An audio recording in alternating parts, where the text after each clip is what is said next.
Buenos días, docente Juan Camilo Carvajal. Hoy vamos a hablar sobre la psicología detrás del hijo de San y los oscuros ecos de una mente perturbadora. Nuestro grupo está conformado por Nancy Medella Torres Salazar, Claudia Patricia Muñoz, Alba Azucena Hernández y quien le habla, Erika Martínez. Durante la violencia, Berkowitz demostró una inclinación a la violencia desde una edad temprana. En su historial ya se observaba comportamientos agresivos y violentos, como peleas con otros niños y un historial de violencia en su entorno familiar. Su serie de asesinatos y tiroteos entre 1976 y 1977 mostró una escalada de violencia, lo que indica que en su caso el riesgo de recurrencia de conductas violentas era alto. Esta violencia también fue impuesta de manera impulsiva y con una severidad significativa. A lo largo de su vida, Berkowitz mostró varias ideas violentas, especialmente durante los periodos previos a los asesinatos. Sus cartas y declaraciones, tanto antes como después de sus arrestos, reflejan un deseo de violencia o al menos la justificación de sus actos como parte de una misión guiada por fuerzas externas. Este tipo de pensamiento sugiere que la violencia fue en su mente no solo una opción, sino una respuesta necesaria a lo que él predecía como sus órdenes.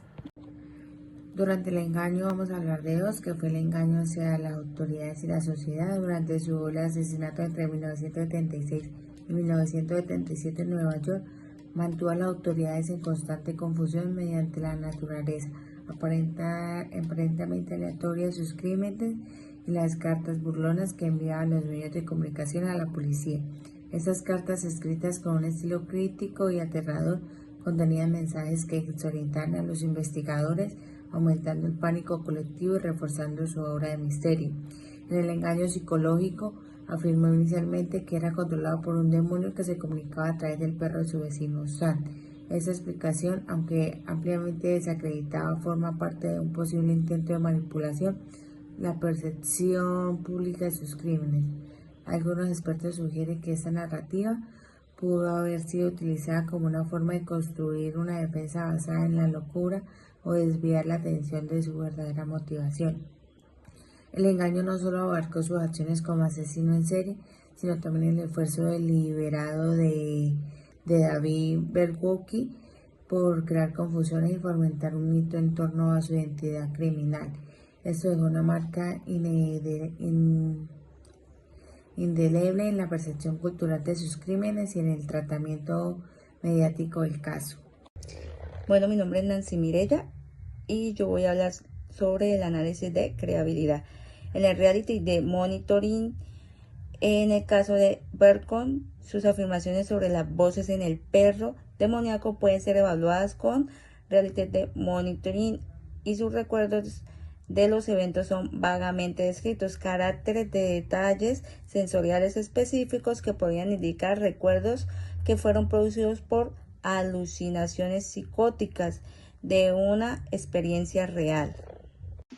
En el análisis de declaración, en el análisis de la realidad de declaraciones, en el caso de Berkowitz, su relato sobre las voces del perro demoníaco se mantuvo constante a lo largo de su juicio y su entrevista, posteriormente, lo que refleja una creencia genuina. En estas experiencias, sin embargo, la consistencia de un relato no siempre garantiza mantener una historia coherente durante largo periodo, especialmente si tiene una motivación interna para hacerlo. Bueno, resumen del caso. David Berkowitz, conocido como el hijo de San, fue un criminal estadounidense responsable de una serie de asesinatos y tiroteos ocurridos entre 1976 y 1977 en Nueva York. En este periodo, Berkowitz mató a 6 personas y el resto quedó herido. Varias víctimas fueron jóvenes, la mayoría eran parejas que estaban en un vehículo. A lo largo del crimen, Berkowitz dejó una carta a la policía y a los medios en las que atribuía de sus asesinatos a un perro demoníaco. Entre esos, el perro demoníaco que lo controlaba, a través de cual sus afirmaciones como son on San. Al ser arrestado, Berkowitz alegó que había sido guiado por voces de este demonio para llevarlo a cabo sus actos. En el juicio se planteó la pregunta si Berkowitz estaba realmente poseído por la entidad externa o sus declaraciones eran intento de aludir la responsabilidad criminal, creando una narrativa de lo que es su... Bueno, el análisis narrativo. Uno de los aspectos más destacados del caso de David Werkowitz es sus declaraciones sobre las voces que escuchaba, las cuales afirmaba proveniente de un perro llamado Sam. En una de las cartas, Werkowitz escribió: las voces me dijeron que debía matar. No era solo una voz, eran unas fuerzas que me guiaban. El perro me daba las órdenes, yo no quería hacerlo, pero como si algo me controlara en mis acciones. No era yo quien decía. Esto retrató el reflejo del discurso de Werkowitz. Durante el arresto intentó desvincularse de la responsabilidad de los crímenes, alegando que era un ser sobrenatural que le daba las órdenes. La evaluación de este tipo de declaraciones es crucial en el análisis de creabilidad, ya que no solo se trataba de la consistencia de sus afirmaciones, sino también de los posibles intentos de manipulación emocional y distorsión de la realidad que podrían utilizar para obtener mejor condena o reducir la pena. Recopilación de testimonios. Los investigadores recogieron todas las pruebas como documentales disponibles, incluyendo declaraciones de los testigos, informes de la policía, las mismas notas que él escribió y el testimonio que él dio. Todo eso con el fin de proporcionar información sobre el modus operandi, su estado mental y la conexión con los crímenes. Análisis de la consistencia interna del testimonio de Werkowitz. Para esto se examinó la consistencia de los testimonios que realizó Werkowitz, verificando si habían detalles que coincidieran, pues tanto con las escenas del crimen como con el testimonio que habían dado las víctimas. Todo esto para ayudar a validar la autenticidad de la confesión del acusado. Evaluación psicológica y perfilamiento del criminal. Los expertos en psicología forense realizaron una evaluación del perfil donde se tuvo en cuenta los antecedentes desde su infancia, todo lo que transcurrió, episodios traumáticos, con el fin de determinar el estado mental, el nivel de responsabilidad y si presenta algún tipo de trastorno mental. Cabe resaltar que este acusado pues dejaba ciertas notas, las cuales fueron analizadas, y además él daba un relato en el cual decía que todo lo que él cometía era por órdenes de un perro que se llamaba Sam. Correlación del testimonio. Para este proceso se compararon los testimonios y las pruebas de las escenas del crimen, los informes forenses y pues los testimonios que dio el mismo inculpado. Con esta información los investigadores reconstruyeron de una forma narrativa y detallada las motivaciones, las acciones que tuvo este individuo, permitiendo al tribunal comprender las circunstancias y los motivos de dichos asesinatos que fueron ocurridos en Nueva York. Siguiendo con los interrogatorios, David manifestaba que esa noche que él estaba en una discoteca, se le acercaron ciertos amigos o ciertas personas o muchachos y lo invitaron al bosque a realizar un ritual satánico. Dicho ritual hizo que David alucinara y se creyera con el poder suficiente para poder atacar a ciertas personas o para seguir en los asesinatos. Esto llevó a que David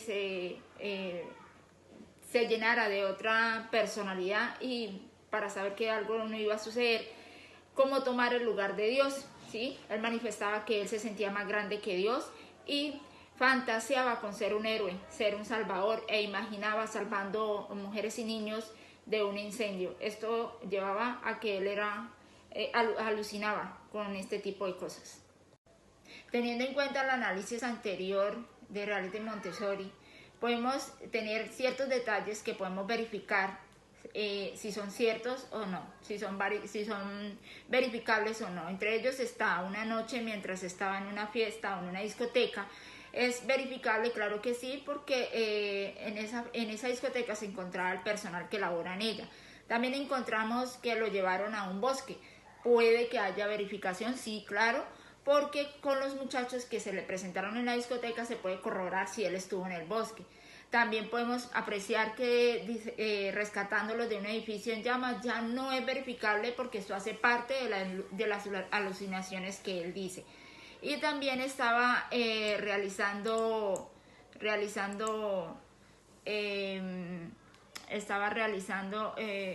realizando una especie de ritual, ¿sí? También es verificable por las personas que estaban con él en ese momento. Teniendo en cuenta todos los aspectos obtenidos de la información del caso de David, hemos llegado a ciertas discusiones en las cuales se ha hecho material al respecto, con información del mismo Berkowitz. Los investigadores que han escudriñado el asunto en las conexiones de algunos otros sucesos y crímenes en los Estados Unidos. Por otra parte, los investigadores importantes como Robert Ressier opinan que la gran mayoría de estas investigaciones son producto de la imaginación del acusado. Mediante el modelo de Reality Montori se logra concluir que cada uno de los relatos del asesino David Berkowitz puede ser hechos reales dentro de su relato, ya que en su vida siempre han sido fantasiosa y llena de alucinaciones.